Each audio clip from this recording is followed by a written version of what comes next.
अस्सलाम वालेकुम जी, मैं हूं मारिया अली। आप देख रहे हैं मेरा चैनल। सारे पैसे तो एहसान शाह ले गया और हम सिर्फ बंदे मारते रह गए। हम बंदे भी मारते रह गए और हमें मिला भी कुछ नहीं। शूटर ने अमीर बलाच कत्ल केस की असल कहानी सुना दी है।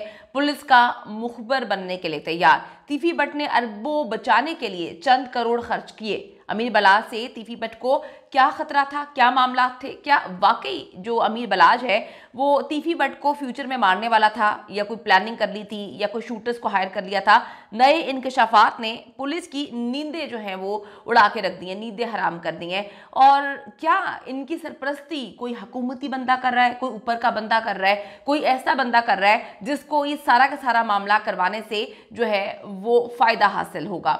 आज की वीडियो में हम इस पर बात करेंगे। अमीर बलाज को जी खानदानी दुश्मनी की वजह से कत्ल नहीं किया गया। ये खानदानी दुश्मनी तो उनके वालिद के साथ ख़त्म हो गई थी, क्योंकि इनको यही लगता था कि वालिद मर चुका है तो अब जो बलाज है वो क्या कुछ संभाल लेगा, कितना कुछ संभाल लेगा, और इसमें इतना दम नहीं है, इतनी छोटी उम्र में इसके पास कारोबार आ गया है। पुलिस अब हकीकत के करीब पहुंच चुकी है। बलाज दुश्मनों से सुलह और अपने कारोबार पर, जो कंस्ट्रक्शन का कारोबार है, उस पर फोकस कर रहा था।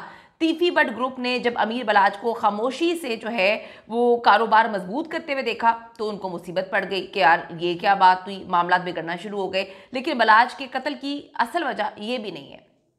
पुलिस जो तफ्तीश कर रही है उसमें एहसन और शूटर असगर अली जो है और अयाज ने असल कहानी खोल के सामने रख दी है। उनमें से एक पुलिस से जो है वो मुखबिर बनने के लिए भी तैयार है, वादा माफ गवाह, और उसकी जो है वो कहता है कि जी मेरी सज़ा जो है वो कम करवा दे, मैं आपको सच बताने के लिए तैयार हूँ। अमीर बलाज ने जब से कंस्ट्रक्शन के काम पर फोकस करना शुरू कर दिया था तो तीफी ग्रुप से मामला बिगड़ने लगे। लाहौर की ज़मीनों पर कब्जे और कंस्ट्रक्शन जो है, बलाज, टीपू और तीफी बट फिर एक बार आमने सामने आके खड़े हो चुके थे। ये सिलसिला काफ़ी सालों से जारी रहा। तीफी बट को किसी एहसान शाह की ज़रूरत थी कि कोई ऐसा बंदा जो अपना हो, घर का हो, भेदी हो, दोस्त हो, जो थोड़ी सी लालच में पीछे छुरा घोंपने के लिए तैयार हो। तो वो सारी की सारी इंफॉर्मेशन बलाज की लेना चाहते थे किसी ऐसे अपने से। आराम से एहसन शाह जो है वो मान गया, और बल्कि उसे मारने का भी बंदोबस्त उसने खुद ही कर लिया। एहसन शाह ने अपने हाथ से बलाज के काम जो है वो ख़त्म करने, उसको मारने और अच्छा बनने का नाटक करने का सारा प्लान खुद बना लिया, और इससे इनकार नहीं किया। तो उसने सोचा कि भाई अगर मैं इनकार कर दूंगा तो मेरी तो राह हमवार नहीं होगी। इसको लग रहा था हर बंदा जो है बलाज की पोजीशन के ऊपर नज़र लगा के बैठा हुआ था। अब आप सिनेरियो समझिए, यहाँ से आपने वीडियो को बड़े गौर से समझना है। ये बड़ी इंपॉर्टेंट चीज़ मैं आपको बताने जा रही हूँ कि मुझे बलाज की कुर्सी पे बैठना है। ये एहसन शाह की भी कहानी थी, यानी कि उसका भाई ये नहीं चाहता था। उसका भाई तो पढ़ के तालीम हासिल करके आया था बाहर से, वकालत की।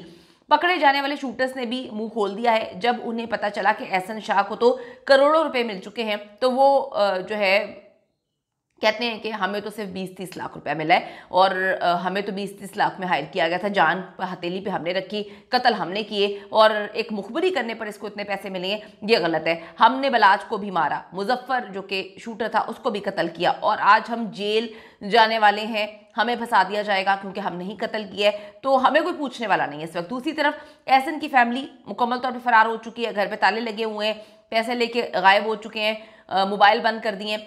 बलाज की फैमिली काफ़ी ज़्यादा गमो गुस्से में है। एहसन शाह ने तीफी बट से मिलकर अमीर बलाज और अमीर मोसब दोनों को मारने का प्लान बनाया था। अब यहाँ से आपने समझना है, समझने की बात यह है, एक ऐसे वक्त की कत्ल तो बहुत पहले भी किया जा सकता था, यानी कि आप बलाज को पहले भी कत्ल कर देते। अगर साल से प्लानिंग थी या 3 महीने से प्लानिंग चल रही थी तो कत्ल उस वक्त भी किया जा सकता था। कत्ल की टाइमिंग आप चेक करें। अमीर बलाज जो है वो पाकिस्तान तहरीक इंसाफ में था, बहुत अच्छे उनके नून लीग के साथ मरासिम थे, ताल्लुकात थे, उनकी फैमिली टर्म्स थे, उनके वालिद का भी बहुत अच्छा नून लीग के साथ मामला थे। लेकिन मेरा नहीं ख्याल कि नून लीग को भी इससे कोई मसला होगा कि अगर कोई और जमात जो है वो ज्वाइन करना चाहे तो उनको कोई मसला नहीं था। उसने कहा कि जी मैं पीटीआई इमरान खान को जो है ज्वाइन करना चाहता हूँ। वो इमरान खान को ज्वाइन करके वहाँ पर डॉक्टर यास्मीन राशिद के साथ अक्सर नजर आया करता था। उसकी वीडियोज़ हैं, उसकी तस्वीर हैं, वो जल्द से भी अटेंड किया करता था, इमरान खान के साथ भी था। सारे मामला जो है स्मूथ चल रहे थे। अब जब वाकया होता है मई में, वो खौफनाक वाकया होता है, उसके बाद जो है इसको कोई समझाता है। मेरे ख्याल में समझाने वाला एहसन शाह ही होगा, क्योंकि यही तो ताक लगा के बैठा हुआ था। अब एहसन शाह ने गेम क्या डाली, इसे पार्टीज के ऊपर गेम डालने की कोशिश की है, ठीक है। अब एहसन शाह ने क्या किया, एहसन शाह ने ये मौका तलाश किया। उसने कहा देखो ना, इमरान खान भी जेल में चला गया, सारे लोगों के साथ क्या हुआ, कितना गलत किया इन लोगों ने, अच्छा नहीं किया, और ये मामला सही नहीं है, तो तुमने आगे फ्यूचर में जो है वो इलेक्शन वगैरह लड़ने हैं, तो तुम जो है इस जमात को छोड़ दो, तुम ना नून लीग में आ जाओ, तुम्हारे तो नून लीग के साथ अच्छे बरासे में। उसने नून लीग को ज्वाइन कर लिया ऑफिशियली। उसने ज्वाइन करने के बाद ये बात बताई भी, जो उसके कुछ टाइम पहले इंटरव्यू, आखिरी इंटरव्यू था, उसने ये बताया कि मुझे इन मामलात की वजह से जो हुआ पाकिस्तान में वो मुझे पसंद नहीं आया, तो मैंने ये सोचा कि मुझे नून लीग ज्वाइन करना चाहिए। वो इन लड़ाई झगड़ों से दूर, वो इन कत्ल गारत से दूर, ये डॉनगिरी से दूर जाकर अपना मुस्तकबिल जो है, अपना फ्यूचर जो है, वो अपनी फैमिली को पढ़ा लिखा कर पॉलिटिक्स में जो है वो सेट करना चाह रहा था। यानी कि अपना वो कंस्ट्रक्शन का कारोबार भी कर रहा था, फोकस उसका काम जो है कारोबार पे था, जो उनका खानदानी कारोबार था वो भी चल रहा था। और उसके बाद उसने दुश्मनी वगैरह को साइड पे करके, क्योंकि देखें उसने इंटरव्यू में ये बात बोली है कि दुश्मनी इंसान को कहीं का नहीं रहने देती, मेरी अपनी कोई दुश्मनी नहीं है, मैं ये पुरानी दुश्मनियों का बोझ जो है वो उठा के चल रहा हूँ, जो कि हमारे खानदान में पहले से चलती आ रही हैं। और फिर जब उससे पूछा कि आप पॉलिटिक्स में आना चाहते हैं, तो उसने ये बात बोली कि हाँ जी, मैं पॉलिटिक्स में जो है फ्यूचर में कुछ भी हो सकता है आना चाहता हूँ। जब उसने बाकायदा तौर पर नून लीग ज्वाइन की, क्योंकि जब उसकी डेथ हुई थी वहां पर नून लीग की बड़ी जो है पार्टी के लोग वहां पर मौजूद थे, उनके लिए भी ये काफी शॉकिंग था। अब आप सिनेरियो समझे, पाकिस्तान तहरीक इंसाफ का मामला गलत चल रहा है, नून लीग में इसने शमूलियत इख्तियार की, तो इस वक्त जी एहसन शाह ने गेम डालने की कोशिश की कि जब ये कत्ल होगा तो ये कहानी सुना देंगे, मैं बाहर आके, ये मतलब उसको तो पता नहीं था कि मैंने जेल में जाना है, ये कहानी सुना देंगे कि इसने नून लीग ज्वाइन की तो पीटीआई वालों ने कत्ल करवा दिया, या फिर पीटीआई जो है उसने छोड़ी और नून लीग वालों ने सोचा कि हम इसको कत्ल करवा देते हैं, तो सारा का सारा मामला जो है वो पीटीआई पे चला जाएगा। आप उसकी गेम देखें, उसका दिमाग देखें कि उसने पार्टीज को आपस में जो लड़ते देखा तो उसने मजीद उसमें तेल का काम डाला, उसने जो है चिंगारियां डालने के लिए ये गेम डाली। लेकिन सीआईए ने इतना बेहतरीन काम किया कि जब तक ये आग लगाता, आग डालता, पुलिस ने इसको उठा लिया, क्योंकि जब ये सऊदी अरब से पाकिस्तान आया है उसके बाद इसको मौका ही नहीं मिल सका। इसने एक दो इंटरव्यू दिए हैं, इसने ग्राउंड बनाने की कोशिश की है, लेकिन पुलिस ने जो है इसको धर लिया, इसको मौका ही नहीं मिल सका कि ये जो है कहानी ये डाल सके। तो इसने इस मौके का इंतजार किया था, यानी कि इसने पूरा जाल बिछाया था कि वो पीटीआई में था, फिर पीटीआई का जब जो है अचानक से ऐसा वाकया हो गया, इसने उसको नून लीग ज्वाइन करने के लिए कहा कि भाई तुम्हारी तो पुरानी दोस्ती है नून लीग से, तो तुम ज्वाइन कर लो, तुमने आगे जाके जो है वो पॉलिटिक्स में तो आना ही है, तो तुम्हें नून लीग से टिकट मिल जाएगी, तुम यहां पे चले जाओ। फिर इसने ये गेम डाली, इसने उस वक्त तीफी बट ग्रुप को कहा, इसने उस वक्त प्लान बनाया कि ये अच्छा मौका है, हम पे कोई बात आएगी नहीं, तुम लोगों की बात आएगी नहीं कि तुम लोगों ने कत्ल करवाया है, हम सारा मामला डाल देंगे पीटीआई पे या फिर हम डाल देंगे नून लीग पे कि इन लोगों से आपस में बर्दाश्त नहीं हुआ और इन्होंने बलाच टीपू को कत्ल करवा दिया। लेकिन अल्लाह का करना ये हुआ कि सच जो है वो बहुत जल्दी सामने आ गया, नहीं ये कर सका इस तरह के काम, नहीं ये गेम डाल सका, क्योंकि गेम डालने के लिए इसको इसका बाहर होना बहुत ज़्यादा ज़रूरी था, ये बाहर रह नहीं पाया। सीआईए ने जी बड़े ही बेहतरीन अंदाज में काम करते हुए इसको पकड़कर जो है वो उड़ा के रख दिया।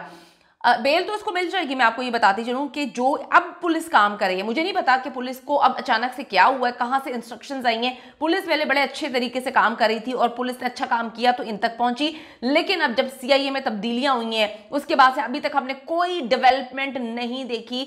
सवाल पूछ रहे हैं अवाम, उनकी फैमिली भी काफी गमो गुस्से में है। अमीर बलाच जी नौजवानों में एक मनपसंद नौजवान था, 25 साल पुरानी दुश्मनी को खत्म करना चाहता था, पॉजिटिव इंसान था। इसरार भट्ट और सोहेल शौकत भट्ट से सुलह उसने कर ली थी और सुकून से वो बैठा हुआ था, लेकिन ये बात जो है हजम नहीं हो रही थी, अपने ही अंदर उसको कत्ल करने के लिए बैठे हुए थे। सारी प्लानिंग एहसन शाह ने की, बताया कौन सा मौका ठीक है, ये मौका बिल्कुल सही है, अब इसको कत्ल कर दो। इसने अपनी सियासी पार्टी भी चेंज कर दी है, इस वक्त सियासत बहुत गर्म है, एक दूसरे से ये लड़ते रहेंगे और हम पर किसी की नजर भी नहीं जाएगी। तो ये इसकी इतनी गंदी गेम थी, लेकिन जो है इसको बेल मिल जाएगी, बहुत जल्दी बेल मिलने वाली है, इसकी होने वाली है, क्योंकि जो वकील हैं वो इस बात का दावा कर रहे हैं कि सहूलतकारी का इस पर जो है वो चार्जेस डाले हैं। पुलिस अभी तक चालान पेश नहीं कर पाई।